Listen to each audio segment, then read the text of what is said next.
Hi everyone, I thought it would be fun to start our sort of Christmas colouring with something fairly simple, and I have chosen this little holly motif here. This is from Rita Berman's Lande book, but the technique can apply to any sort of holly that you might have on any page in any colouring book. I'm sure there's plenty. If you've got a Christmas book, you'll have some.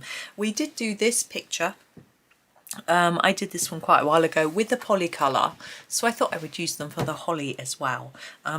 There's only 12, so it's quite simple, but what it means is that I can show you how to mix colours together a little bit if you've only got a limited palette, and it keeps it really simple, only having a few colours. So I'll give you a quick look at what I've got in here. A very small dark brown, but we'll mainly be using our reds and bits and pieces. So anyway, let's get going. I think we'll start with the leaves and then move on to the berries. The berries are my favourite bit, so if I do the leaves first, then that will probably work best.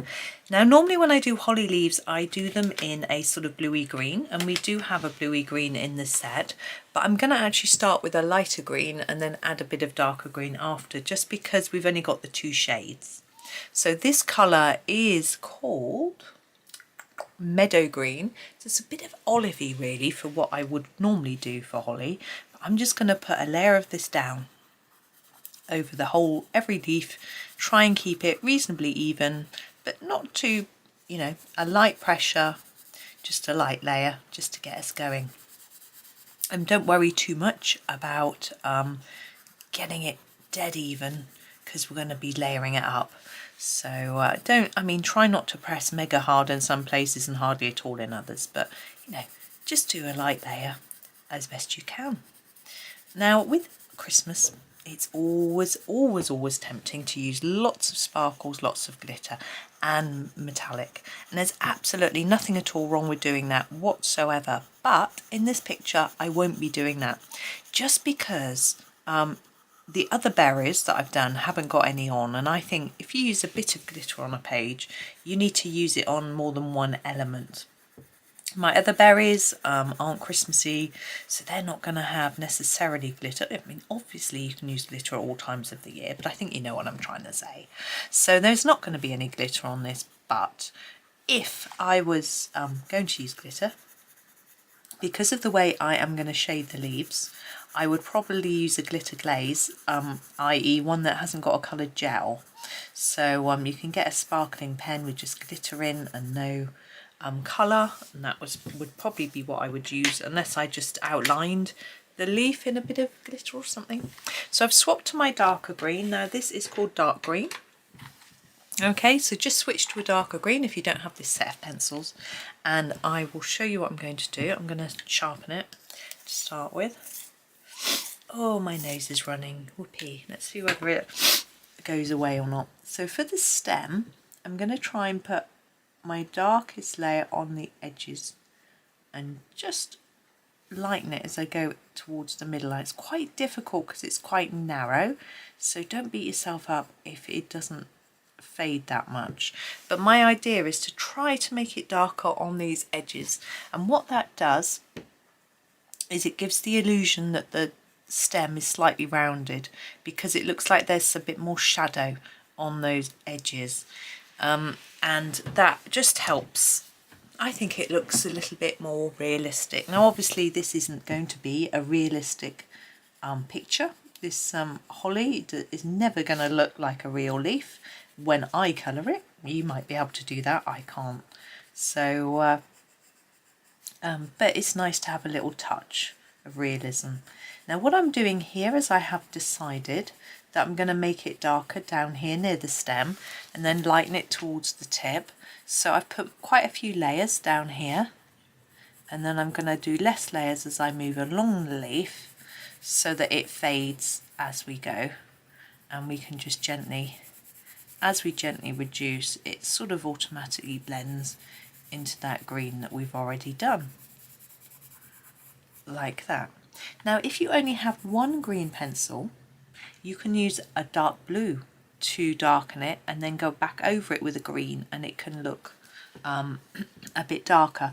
But I would be wary I wouldn't just do that straight in my book. I would practice on a piece of scrap paper and do very light, gentle layers. But I've done it before. I've made greens with just blue and yellow. It's completely possible. And if you're using a little set like I've got here, when I've only got 12, my greens are probably going to run out first, although that little brown. The little brown kept breaking, that's why he's so little. Unfortunately, I sharpened him a few times in a sharpener that was full, and I didn't realise it was clogged and the lead kept breaking. But you know, never mind. I can always get another one, open stock. But my greens are normally the pencils that run out. Now this is a little bit scruffy. What I'm going to do is go over it after with the other green again, just to make it look a little bit neater. So it's okay if it's a bit scruffy, and it is okay to be scruffy. You know, we're not colouring to win the world record for the best colourist. I don't think that exists. We should be colouring because it's fun. Yes, it's great to learn, it's great to improve, and improvement does make things more fun. But improvement comes with practice and mistakes. We learn from mistakes. I make them all the time, on video and off video. So you need to, it's about forgiving yourself and moving on, and that can be a really, really positive lesson. You know, I've just gone out of the lines. So what? You know, I can try and erase it, I can try and go over it, I can invent a background, I can just move on. There are lots of solutions to things in colouring, you know, when you make a little mistake. But I think I've heard Bob Ross quoted lots of times. I've not watched any Bob Ross. Shoot me. No. But something about happy accidents, he'll say, and you can turn your mistake into something. And I actually remember, gosh, this funny story, when I was a child reading Enid Blyton. If you're British, you'll know who Enid Blyton is, I do hope. She wrote children's books, and there was a book where it was about girls in a school. And one of them got really angry, and every week or month the girls took turns in illustrating a page. I'm going back to my lighter green, this is the Meadow green, of a book, like a diary or something, I think it was, I can't really remember. And one girl got so angry, she got her fountain pen, because it's written in the sort of 40s. No, used to use fountain pens a lot, although I did at school anyway, and shook it all over the page so it just looked like a load of splodges. And she was partnered with someone who opened the book and was devastated and thought, what am I going to do? It's because they hated each other, I think. I can't quite remember. It's quite a long time since I read the book. Anyway, by the way, what I'm doing is I'm just going over this with quite a hard layer. Okay? And she looked at those splodges and she was artistic, and she changed it into a picture of birds and flowers and things like that, and just made it look really pretty. So then neither girl got into trouble, and the girl who did it had got a bit worried once she'd calmed down and her temper had calmed. She was really nervous about the fact they'd get into a lot of trouble, but this other girl sort of saved her. And I think that sort of sums up the happy accidents, really. You know, you can convert something and make it better. You know, when your pen leaks through to the back of the page, you can convert it into something else that might just work, invent some sort of background or pattern and get there. You know, when my finger bled on a page, I had to grab my red that was closest to blood red and colour that flower in that colour, and it hid it, you know. So we can learn from mistakes. So we should, I know I'm trying not to be too preachy, we should learn from our mistakes. It's not always easy, but you know, we should see it as an opportunity, but sometimes it's hard. But we need to remember that, you know, colouring is a hobby and it's something that we should be doing to relax, so we shouldn't try not to get too stressed. Now, I just want to do a couple more little details on this. I want to put a bit of shadow in. Now, with my very limited set of colours, I'm going to use my black, you can't even see it, there it is, to do my shadows. Now, I'm going to be quite cautious because black can be quite a strong colour, and I don't want it to look black. I want it to look shadowy. See where these two leaves overlap, they sort of merge together. I want to just emphasize a bit of shadow under here. Now I'm actually colouring on top of the black line that's printed there and trying to just gently extend that a little bit to look like shadow. I don't want to put too much colour in there, and that could be enough. Let's sweep that away.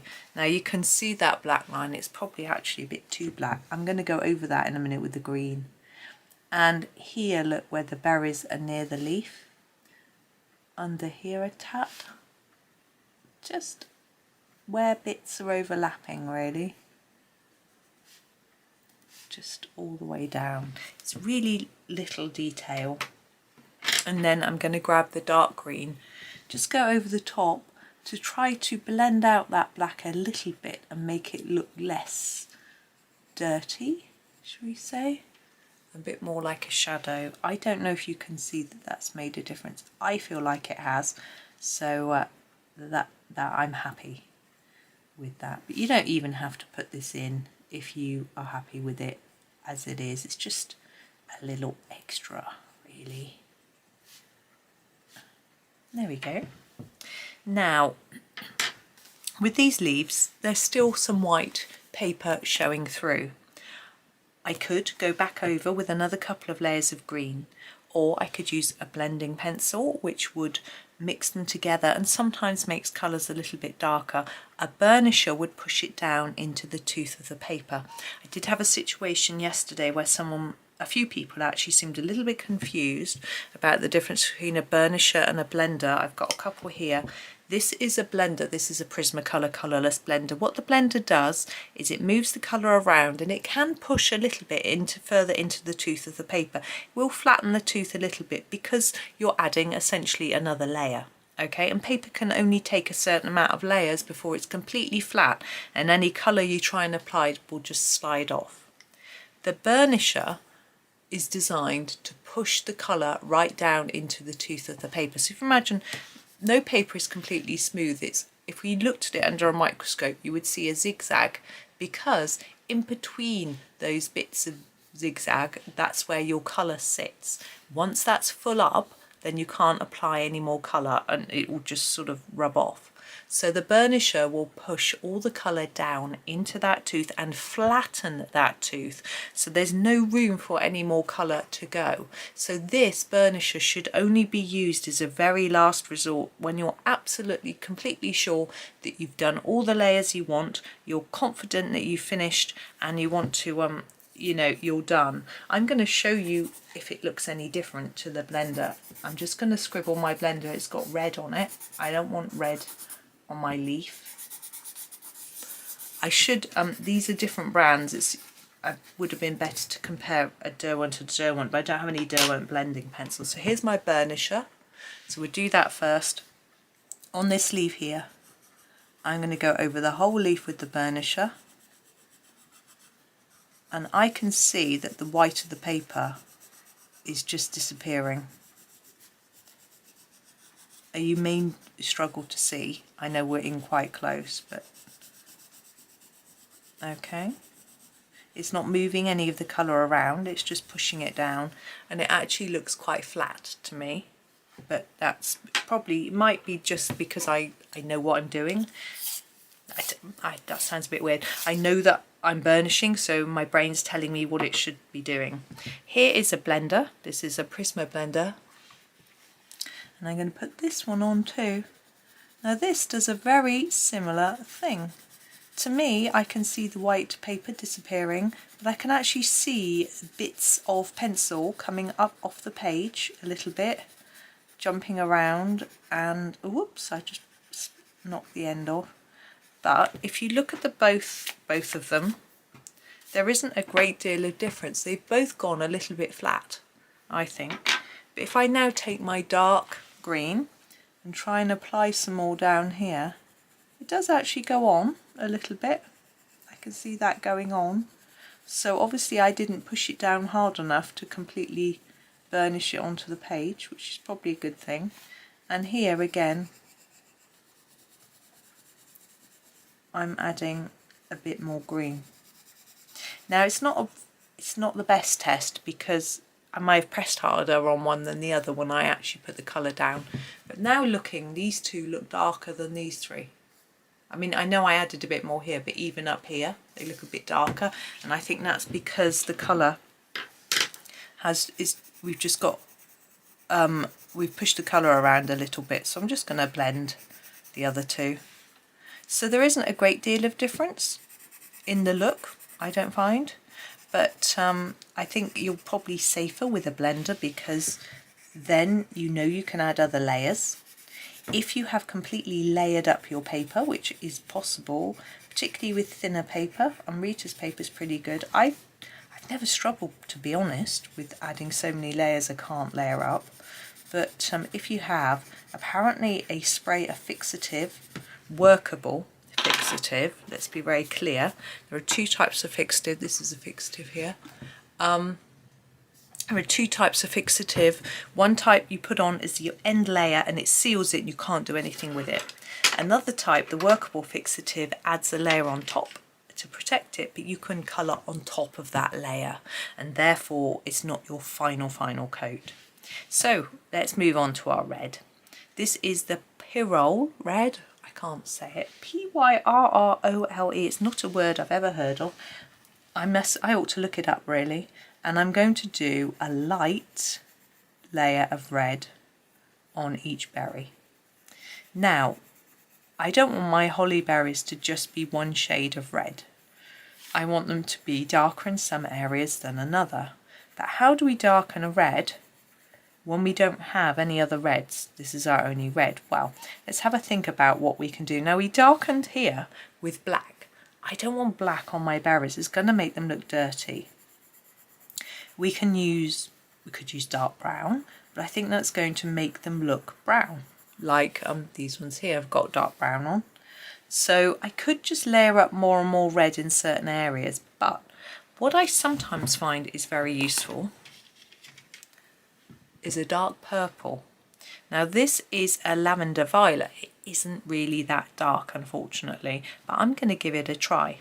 So the areas of my berries I want darker, these is the bottom. I'm going to put a bit of this at the bottom like that. Now don't worry that I'm going to cover it with more red and it should disappear, but if you're not sure, just hold off and wait, or try it out on some scrap paper. I've always got some scrap paper around, not always when I'm recording, but always when I'm just generally colouring, so that I can scribble and try things out. It's always quite handy. It usually has a to-do list on it and I just scribble over it. Hurrah! That's what I think of my to-do list. So back to my red, and now I'm going to try and give my berries a little bit of shape. This one's quite tricky. Let's start with this one where we can see the whole berry, and I'm going to put down a darker layer of red. So I'm basically building up my layer. Okay, I'm not pressing hard. I'm pressing harder than I was when I did my first layer, but I'm trying not to push down and dent the paper. And as I come towards the middle, I'm pressing lighter and doing less layers, so it's a bit lighter in the middle. Now I'm going to go back outside on the edge and just keep layering it until it looks pleasing to me.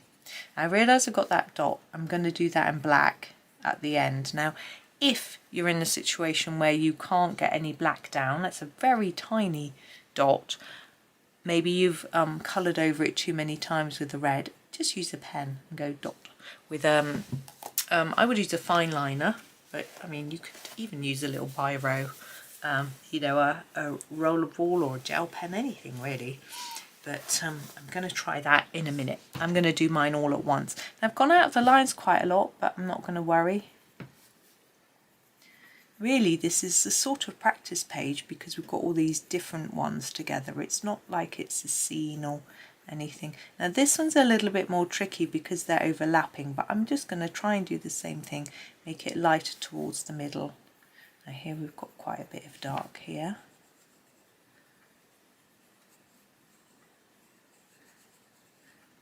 Now, I also find that observing berries in the wild is very useful when you're colouring them, looking at the way the light shines off them, looking at the colour of them. I also get quite interested by when I see people colouring things and they put a white outline around it. And I've observed this just recently actually, that happened. My husband was sitting on the sofa and he was sat forward, so the window was behind him. It's a bit hard to explain, but it doesn't matter. And so his face had light behind it, and his face had an outline of white. It was on his skin, you know, just like I see some people colour. And I was like, wow, that happens. But I don't think it happens always. So I'm just not into colouring like that. But it, you know, some people, as I say, put a white line round, or they leave a white line in between the black and the colour. And it can be quite fun and effective, but it just depends what you're trying to do. And as I said, I think I've seen some berries like that with quite a lot of white round, but it depends on the light, so it's good to observe. Now this red isn't really massively bright, but I think it's going to do. So doing the same really with all of them around the edge. I'm making sure I'm layering up a lot over the top of the purple so that it doesn't look purple, it just looks darker. You could use black there, but as I say, it's a bit dirty, it's a bit of a risk using a black. I think the purple's a bit more subtle and it still gives us the shadow without it looking, you know, black. And sometimes with a pencil that spreads a bit, if you use black, it can spread the black into your picture and just make the whole thing look pretty mucky, which I don't like, a mucky page. Right, let's do our little dots. Now I'm not really sure what colour these are on holly berries, whether they're black or whether they're brown, but as my brown's so teeny, I'm going to do these black. I'm just going to try and do the whole thing quite black to make it look like it's sort of dented in. There we go. Now we can put some shine on the edges of the berries. Now those dots could have been supposed to be shine marks like on this one, but I think they look better as the sort of, it's where the flower was on the berry. Now I want some shadow. You know how I did shadow here? I want some here, and I am going to use my black for this, but I'm going to be ever so careful and just build it up really gently until it's just enough. Now our black lines are quite thick here anyway, so they're not so thick on this one. There's a bit of inconsistency in this book I've noticed in between the thickness of the lines, but nothing I can't cope with. Now I think that's fine. Now I could go over that with the red like I did with the green, with the leaves. I think I'm going to do that. So back to my Pyrrole red. I'm just going to, it just softens it slightly, which I like. There we go. Now I've gone out of the lines quite a bit. I'm just going to try and erase that here. I don't think it's necessarily going to work, but as I say, it's just what it is. Now white. I'm not sure how well white pen sits on top of the Polycolor. On some pencils it doesn't really work. I'm going to risk it, so watch and see. So this is my white Posca. I'm just going to use this to put. Now we've got some lines drawn on the berries, and I think these are where I want to put my white. Put a bit there. I'm just going to put a bit on all of them. I think it looks a little bit odd if you have a few without, unless they're really small. There we go. No, that hasn't gone pink or anything. Sometimes the pigments can bleed into the white. I think that's probably a bit thick. I probably could have been done with using a thinner nibbed pen, but hey, it is what it is. So there is our holly. So I hope that was okay. It took quite a long time just to colour a bit of holly, but it just hopefully gave you a few ideas, blending and burnishing and making it darker with a purple, how to use black without making it too dirty. So hopefully that was all really useful and might have got you into a bit of a Christmassy mood.